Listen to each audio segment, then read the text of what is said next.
कैसा लग रहा है मेरा बाल कटिंग, हेयर कटिंग? वाओ, पूरा अच्छा लग रहा है मेरा बाल कटिंग। ये देख मेरा बैंड सीन कैसा लग रहा है, पूरा घूमने के लिए बहुत अच्छा लग रहा है इस पार्क के अंदर।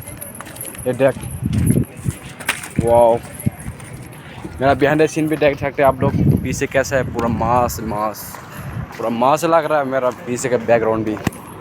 और देखते रहना ये क्या कौन जा रहा है इधर। लड़की 3 ज़्यादा लड़के लोग हैं ये पार्क के अंदर। बहुत लड़कियाँ शाम को वो पार्क के अंदर जाके मिलते हैं। कोई कोई लड़का लड़की जो प्यार करने वाला गर्लफ्रेंड जाके वहाँ पे बातचीत करते हैं रात पे। कम से कम अपना पकले रात कितना टाइम से वो लोग बातचीत करते हैं। हम 2-3-4 बजे तक बातचीत करते हैं रास्ता में। और हम लोग रूम चाहते वक्त देखा ये लोग क्या करते हैं। तो किसी का हाथ पकड़ के क्या कर रहे हैं यार।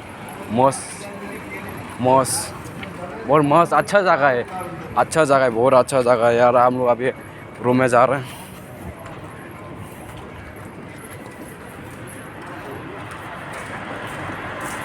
मेरा बहन सीन देख। अभी हम लोग, मैं कहाँ जा रहा हूँ, आपको दिखाई दे रहा है। बहुत अच्छा है।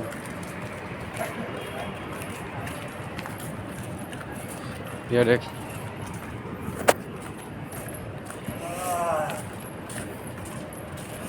कैसा लग रहा है मेरा बाल कटिंग? Oh my God,